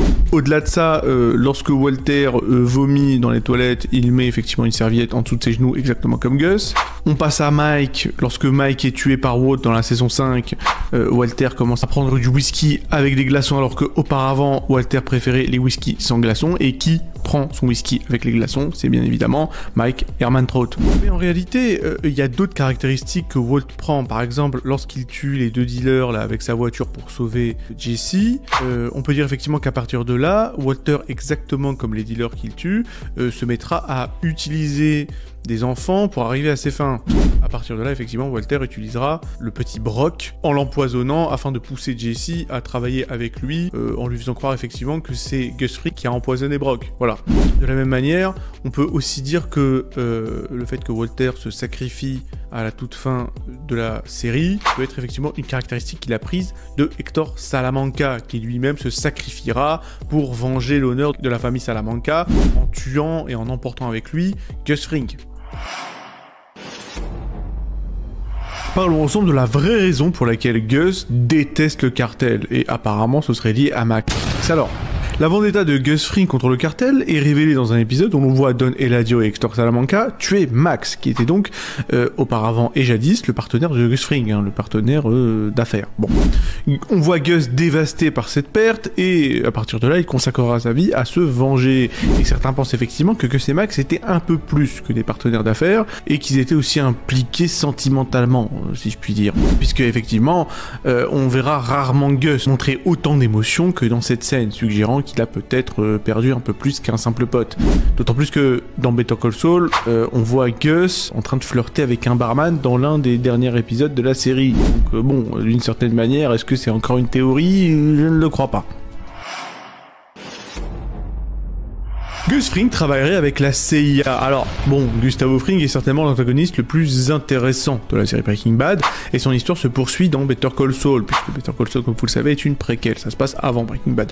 Et bien que Walt finisse par tuer Gus, cependant, certains fans comme vous et moi pensent que Gus Fring collabore avec la CIA afin de détruire le cartel mexicain de l'intérieur. La CIA pourrait effectivement soutenir Gus Fring, car il est plus orienté vers les affaires et évite la violence, ce qui semblerait être une option plus sûre vis-à-vis des cartels brutaux et imprévisibles. Et ça peut effectivement expliquer les moyens colossaux que Gus Fring semble avoir. Et le fait qu'il ne semble jamais, absolument jamais, inquiété par la moindre menace judiciaire. Alors que tu vois effectivement les Salamanca ou les autres membres du cartel, tu les vois, ils ont toujours un flic aux fesses. Alors que Gus Fring, lui, il est tranquille. Pourquoi? On ne sait pas. Ou peut-être qu'on sait maintenant. Walter White deviendrait Hal dans Malcolm. Alors, on va parler effectivement d'une série que, à la base, j'aime pas particulièrement. Parce que moi, j'aime pas les séries crossover, qui lient plusieurs œuvres ensemble. Moi, je trouve ça un peu chiant. Cela étant dit, c'est quand même une théorie assez intéressante, parce que ce qui rend la performance de Bryan Cranston en tant que Walter White si impressionnante, c'est que beaucoup de gens, comme vous et moi je pense, le connaissaient auparavant comme étant le père loufoque, le père un peu grotesque dans la série Malcolm. Et donc, cette théorie suggère que Walt survivrait à la fin de Breaking Bad et entrerait dans une espèce de programme de protection de témoins, prenant ainsi une nouvelle identité, celle de Hal de Malcolm. Et bien que ces deux personnages semblent totalement différents malgré quelques similitudes en surface, comme le fait effectivement d'apprécier porter des slips kangourous, voilà, c'est plus une idée amusante à envisager qu'autre chose. D'autant plus que bon, Hal a l'air beaucoup plus jeune que Walt, ce qui est tout à fait normal puisque Bryan Cranston était beaucoup plus jeune lorsqu'il interprète Hal que Walt, évidemment. Ce que je trouve intéressant dans cette théorie surtout, et c'est pour ça que je vous en parle, c'est que il y a eu une espèce de fin alternative de Breaking Bad, où on voit effectivement Walt se réveiller d'un cauchemar en tant que Hal. On le voit effectivement se réveiller, et tu vois donc Lois à côté de lui, il dit « Oh putain, j'ai rêvé, j'étais un vendeur de drogue, nanani !» Voilà. Mais évidemment, c'est une fin en blague, hein. C'est plus un clin d'œil sympathique plus qu'autre chose, mais bon. Mais quand même, je pense que ça peut quasiment rentrer dans le canon. Je veux dire, bon là il est question du vrai acteur, voilà, avec Lois, bon, les gars ils parlent et tout. Je pense qu'il y a moyen de discuter. C'est pas juste des fans qui parlent sur Reddit. Là, il y a vraiment une véritable scène qui a été filmée, éditée, des acteurs ont été payés, bref, vous m'avez compris, quoi. Donc là, je pense que ça donne un peu plus de poids à cette théorie qui paraît effectivement loufoque de prime abord. Les super-héros que dessine Jesse dans la saison 2 révéleraient sa psyché intérieure.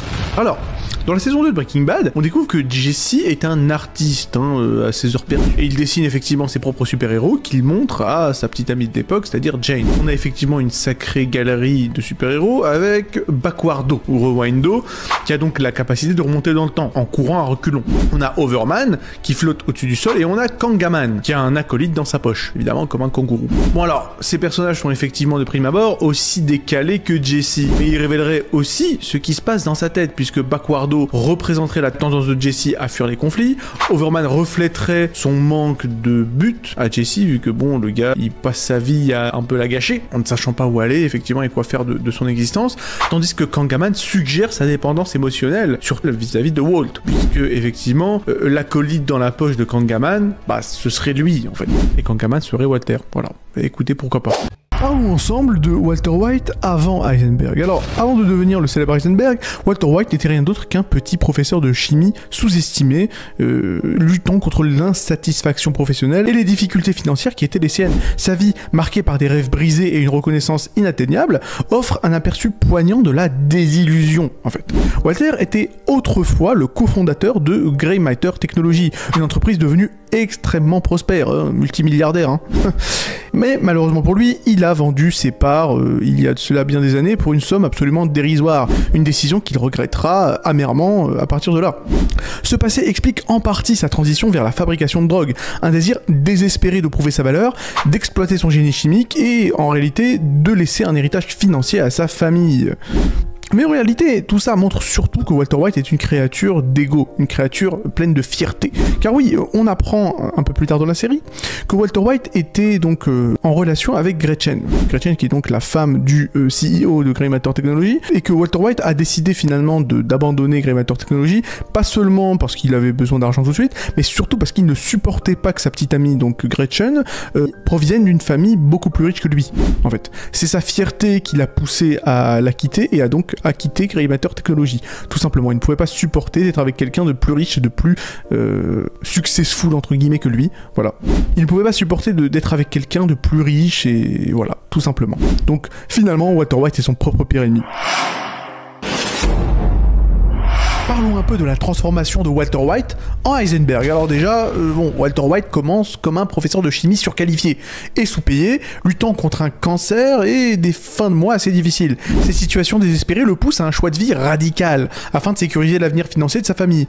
Et donc forcément, après ça, il y a les premiers pas dans le monde de la drogue. Donc Walter prend la décision choquante, on va le dire, de fabriquer de la méthamphétamine, s'associant donc avec son ancien élève, Jesse Pinkman. Et donc ce pivot marque le début de sa descente dans le monde criminel. Ensuite, bien entendu, il y a la naissance de Heisenberg, l'alter ego de Walter White, au fur et à mesure que Walter s'enfonce dans le milieu de la drogue. Et donc forcément, son alter ego Heisenberg prend vie et il devient de plus en plus impitoyable, marquant son éloignement vis-à-vis de l'homme qu'il était autrefois. Bon, à la suite de ça, il y a bien évidemment l'ascension et la chute de Walter. Donc Walter White atteint le sommet donc du trafic de drogue, le sommet de la pyramide, devenant donc un baron de la drogue assez redouté. Cependant, son ascension s'accompagne de conséquences dévastatrices sur sa famille et sa propre moralité, le poussant donc à des actes de plus en plus désespérés et violents. On va le dire, l'acte le plus répréhensible étant, on va le dire, l'empoisonnement du jeune Brock, donc un enfant, afin de pousser Jesse à prendre son camp vis-à-vis de Gus Fring. Voilà. Et qui donc amènera à l'explosion d'une bombe en plein milieu d'une maison de retraite. Clairement, on peut dire que Walter White a évolué pour le pire. Parlons ensemble de la moralité ambiguë des personnages dans Breaking Bad. Alors, Breaking Bad explore les zones grises de la morale à travers les actions de ses personnages. Walter White en particulier incarne cette ambiguïté, naviguant entre le rôle de père de famille aimant et celui de baron de la drogue impitoyable. Les choix des personnages soulèvent des questions éthiques complexes sur le bien et le mal, la justification des moyens par les fins et la nature changeante de l'identité sous la pression des circonstances extraordinaires. Car oui, Walter White peut être Walter White, mais il peut également être Heisenberg. Cette exploration de la moralité ambiguë des personnages nous invite à réfléchir sur les limites de notre propre éthique et sur les décisions que l'on pourrait prendre dans des situations désespérées. Parce que oui, on voit par exemple Skyler, qui est généralement montré comme quelqu'un d'assez bien, dans son délire de commerce de la drogue. À côté de ça, il y a Hank, qui n'hésite pas à manipuler Jesse vers la fin de la série, et même à dire à son coéquipier qui se fout totalement de Jesse et qu'il pourrait crever finalement, il en a rien à foutre. Jesse d'ailleurs, lui-même a beaucoup de sang sur les mains. Bon, il y a Gale qui vient en tête, mais il y en a bien d'autres, hein. Il a tué vraiment pas mal de personnes, Jesse. Aussi, bon, de manière un peu plus triviale, bon, Marie est quand même une kleptomane, voilà. Personne n'est à l'abri de l'ambiguïté morale. Et à côté de ça, même les personnages qui sont considérés comme étant vraiment pas très sympathiques, ont quand même un côté positif. Voilà, on prend par exemple les jumeaux Salamanca qui, on le voit tout au long de la série et tout particulièrement dans Better Call Saul, on les voit effectivement montrer beaucoup d'affection envers leur famille. Pareil en réalité pour tous les autres Salamanca, on voit bien sûr Tuco être extrêmement affectueux avec son oncle Hector et surtout sa grand-mère bien entendu, et d'ailleurs en parlant d'Hector, et on voit effectivement Lalo être très proche de son oncle Hector également. Donc voilà, j'ai envie de dire que Breaking Bad sait comment écrire des personnages ambigus et humains, tout simplement, voilà.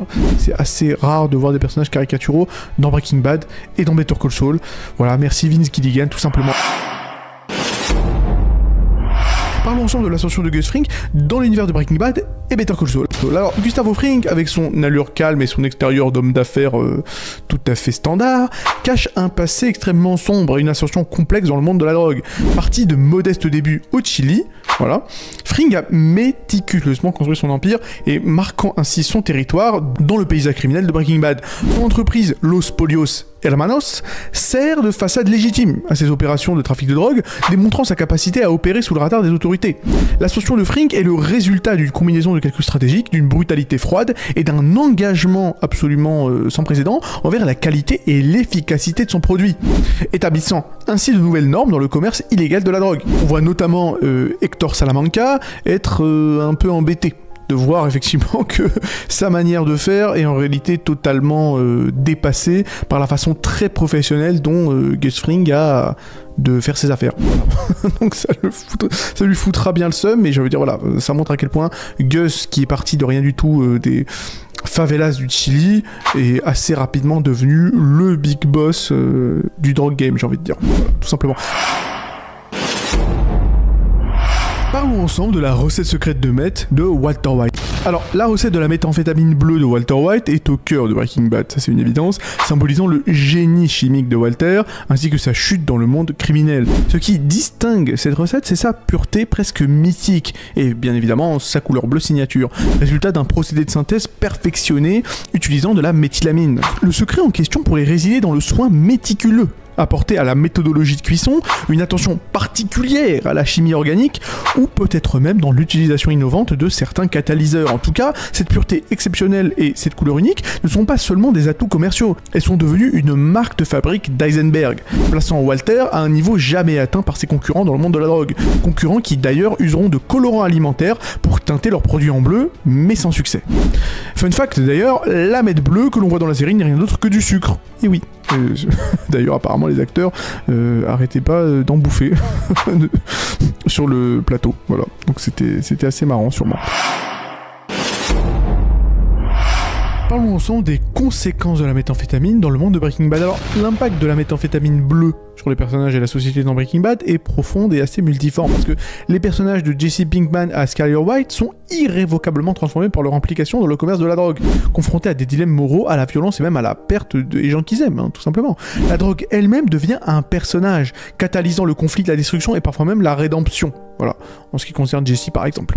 Sur la société, l'impact est tout aussi dévastateur, mettant en lumière les failles du système de justice pénale, les ravages de la dépendance et l'effet corrosif de la drogue sur les communautés.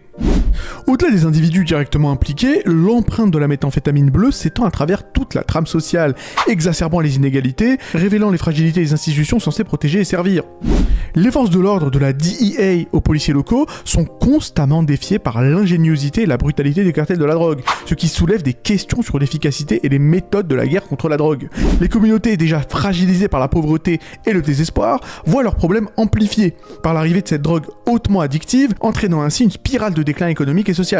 L'ascension et la chute de Walter White, de professeur de chimie respecté à baron de la drogue redouté, symbolisent la dégradation morale induite par l'appât du gain et le pouvoir. Donc forcément c'est lié à la méthamphétamine. Cette transformation met en évidence la fine frontière entre le bien et le mal et de comment les circonstances désespérées peuvent pousser des individus ordinaires à commettre des actes extraordinaires et souvent répréhensibles. Breaking Bad ne se contente pas de narrer l'histoire d'un homme, mais interroge sur la capacité de la société à fournir des issues aux personnages, aux personnes acculées par les circonstances.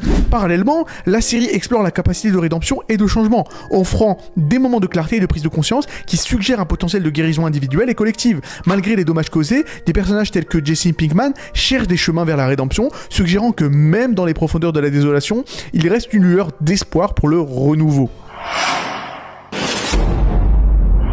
Parlons un peu des meilleures répliques de Breaking Bad. Alors bien entendu, la première qui nous vient à l'esprit, c'est donc I am the one who knocks, donc je suis celui qui frappe à la porte. Cette réplique iconique de Walter White symbolise son acceptation complète de son identité criminelle, défiant les stéréotypes du petit professeur de chimie un peu inoffensif, en affirmant donc qu'en réalité c'est lui la menace. Oui voilà, donc ça montre bien qu'il n'est plus question de Walter White, non, il est question de Heisenberg. Bon, passons donc à Jesse Pinkman, avec son fameux « Yeah, science !» prononcé donc avec enthousiasme par le jeune dealer. Cette phrase est devenue emblématique de la capacité de la série à mélanger humour avec des moments de tension. Bon, ensuite, on a parlé de Jesse, on a parlé de Walter, on va parler de Mike. Donc, Mike avec la fameuse phrase du no half measure, donc ça veut dire pas de demi-mesure, Cette réplique reflétant la philosophie impitoyable du monde criminel de Breaking Bad, soulignant l'importance de la détermination et de l'achèvement total des tâches que l'on s'est allouées. Ça veut dire que si vous devez tuer quelqu'un, il va falloir le tuer. Voilà, il n'y a pas de problème. On va revenir assez rapidement à donc Walter avec le fameux Thread Lightly. Avertissement de Walter à Hank lorsqu'il découvre sa véritable identité, donc illustrant le point de non-retour dans la transformation de Walter et son engagement dans le jeu du chat et de la souris qui va s'ensuivre entre lui et son beau-frère Hank. Ensuite, bien entendu, il y a le fameux Say My Name, le moment de gloire de Walter, exigeant la reconnaissance de son pouvoir et de sa notoriété sous le nom de Heisenberg, soulignant son ego et sa soif de domination. Alors, on va s'arrêter là et je vais vous poser la question, quelle réplique de Breaking Bad vous reste en tête ? Répondez à cette question en commentaire. Et donc forcément, au cœur de cette série se trouve le légendaire Walter White, joué par, bien évidemment, Bryan Cranston, un personnage souvent considéré comme étant principalement motivé par son énorme ego, par une immense majorité des fans en tout cas, estimant que le petit professeur de chimie devenu baron de la drogue n'est rien d'autre que le véritable méchant de la série, rien de moins. Et justement, Mike, un autre personnage emblématique de l'univers de Breaking Bad, exprime parfaitement ce sentiment lors de son discours final à Walter White, juste avant sa mort aux mains de ce dernier, il me semble, dans la saison 5, où il le qualifie d'être arrogant et égocentrique, entre autres. Pour Mike, ça c'est une évidence, Walter est effectivement un homme incapable d'apprécier la stabilité et la sécurité de son arrangement initial sous la direction de Gus Fring, choisissant plutôt de suivre sa propre voie destructrice, uniquement guidé par la fierté. Et bien qu'il reconnaisse l'intelligence et le talent de Walter en tant que chimiste, Mike méprise son manque de prudence et sa tendance à laisser son ego guider ses actions. Cette différence de philosophie est au cœur de leur conflit, c'est-à-dire que Mike privilégie une approche pragmatique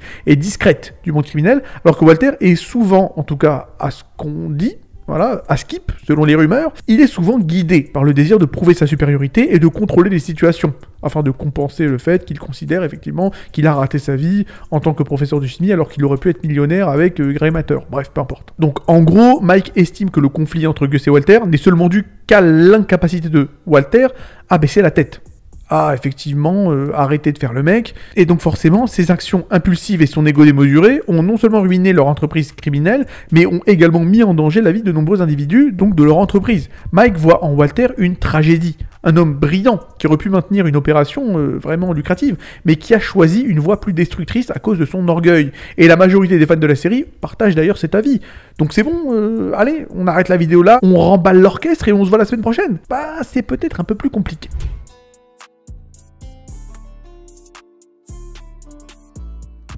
Bon déjà, mettons les choses au clair directement, oui, évidemment, Walter White est un personnage ultra orgueilleux et guidé par son ego, pas de débat là-dessus. Par contre, là où il y a clairement débat, c'est quant à l'événement précis qui a fait débuter le conflit entre Gus et Walt. Conflit qui se terminera donc, comme chacun sait, par la mort de Gus, fomenté par Walter, mort qui détruira la stabilité financière de notre ami Mike, entre autres. Et donc, la question a le droit d'être posée. Est-ce que c'est vraiment juste l'ego surdimensionné de Walter White qui a conduit au conflit explosif, si je puis me permettre ce petit jeu de mots, entre lui et Gus, et qui, par extension, a bouleversé la vie de Mike et les autres? Ou est-ce que, au contraire, finalement, Walter White avait raison? Voilà. Est-ce que Walter White did nothing wrong, finalement? Eh bien, la réponse n'est peut-être pas aussi simple que Mike Herman Trout le laisse entendre. Bon, pour résoudre cette interrogation, on va devoir remonter à la saison 3. Un moment clé qui a non seulement scellé le sort de plusieurs personnages principaux de la série, mais qui a aussi, il faut le dire, révélé une facette différente de la personnalité de Walter White, une où l'instinct de protection prévaut sur l'ego.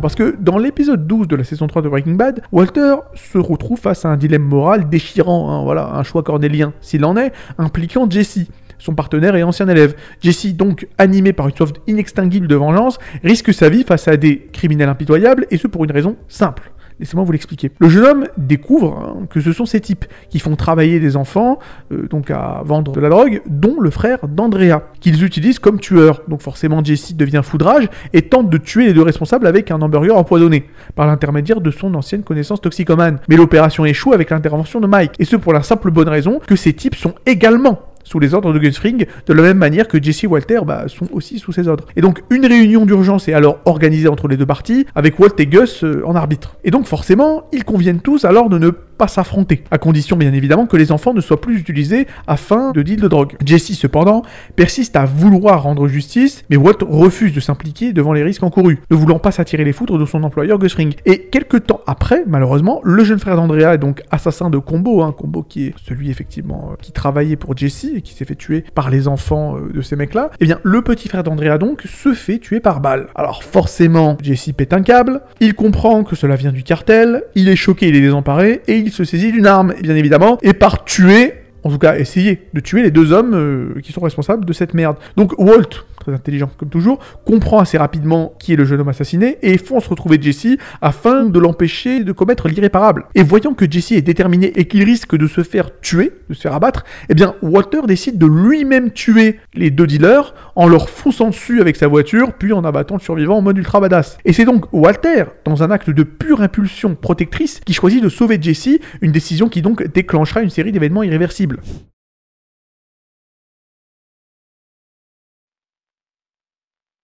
Mais maintenant qu'on a mis les choses dans leur contexte, le discours de Mike semble faire un peu moins de sens finalement. Et c'est même pas fini parce que ça aurait pu s'arrêter là, certes, puisque Walter ne demandait rien de mieux que les choses n'empirent pas davantage et donc essaie de négocier un arrangement avec Gus et Mike afin d'avoir la vie sauve. Il décide de jouer sur sa valeur en tant que cuisinier de maître, inégalable selon lui. Mais le retour d'une vieille connaissance pourrait bien, et d'ailleurs a écourté la durée de leur accord, puisque Gus accepte effectivement de retravailler avec Walter et de ne pas le tuer, mais à la condition qu'il réaccepte Gale, le chimiste, à ses côtés et donc afin qu'il puisse travailler avec lui. Et donc, fatalement, on comprend plus ou moins que le plan de Gus, c'est juste d'attendre un peu que Gale puisse comprendre et reproduire la formule de Walt, afin, une fois que c'est fait, de tuer Walter et qu'il arrête de lui casser les couilles. Et ce n'est qu'à ce moment-là que Walt estime que, Gus est une menace à éliminer. Mais pas avant, c'est ça en fait le truc.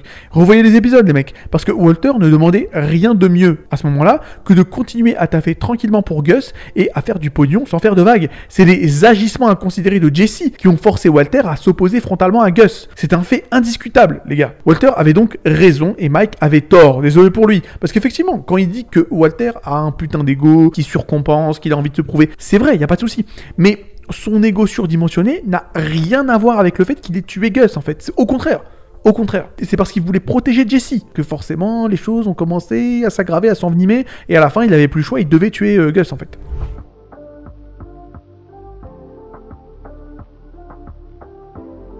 Donc après, je vous le dis, moi j'aurais aimé que Mike ait raison, parce que moi j'aime bien les protagonistes méchants, vous le savez, j'aime bien les vilains protagonistes. Donc j'ai rien contre le fait que Walter soit en faute dans cette situation. J'aurais aimé que Mike ait raison. Parce que le concept du mec qui avait tout pour faire du pognon tranquille, mais qui fout tout en l'air juste pour une histoire de fierté, bah moi ça me parle, je trouve le concept excellent. Le problème c'est que lorsque l'on revoit la série avec attention et qu'on revoit tous les événements et toute la concaténation de tout ça, bah en fait tu te rends compte que bah non, Walter avait raison finalement, enfin il avait raison. C'est pas parce qu'il était fier que c'est parti en couille, c'est parce qu'il aimait Jesse, qu'il voulait le protéger. C'est ça en fait. À la base lui il voulait pas du tout s'opposer à Gus. Hein. Et en fait, moi, ce que je pense, pourquoi il y a ça, je crois qu'en fait, c'est une erreur d'écriture à cause de Vince Gilligan. Donc Vince Gilligan qui est donc le showrunner, hein, le créateur de Breaking Bad et de Better Call Saul. Et j'ai envie de dire, il y a toujours ce côté chez Vince Gilligan d'effectivement de créer des personnages moralement un peu frelatés, moralement un peu discutables, un peu dark, mais il n'ose pas aller au bout. C'est-à-dire qu'il n'ose pas complètement les rendre ultra méchants.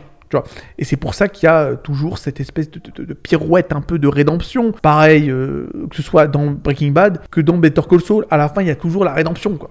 Il faut qu'il y ait une rédemption. Et donc, tu sens que le mec, il a envie de faire Walter White un méchant, mais d'un autre côté, à la fin, il le fait parce qu'il veut protéger Jesse, parce que finalement, il est gentil. Il n'ose pas aller au bout, c'est un peu dommage, et je pense que c'est à cause de ça qu'il y a cette espèce d'incohérence. Du fait que Mike, derrière, clairement, quand tu vois la scène, tu comprends que c'est en fait, c'est Vince Gilligan qui parle. Tu comprends que ce que dit Mike, c'est pas sujet à interprétation. Là, il dit la vérité. Quand il dit oui, enfin, il dit la vérité. Il dit ce que le showrunner, ce qui est censé être la vérité, c'est-à-dire Walter a tort, et tout ça, c'est une question d'ego.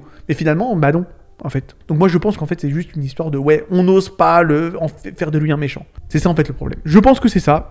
C'est mon diagnostic. Peut-être que j'ai tort. Bon, allez, j'arrête ma vidéo ici. J'espère qu'elle vous a plu. Bon, voilà, dites-moi ce que vous en pensez dans les commentaires. Likez la vidéo si elle vous a plu. Abonnez-vous pour encourager la chaîne. Mettez la cloche. Prenez soin de vous. À la prochaine.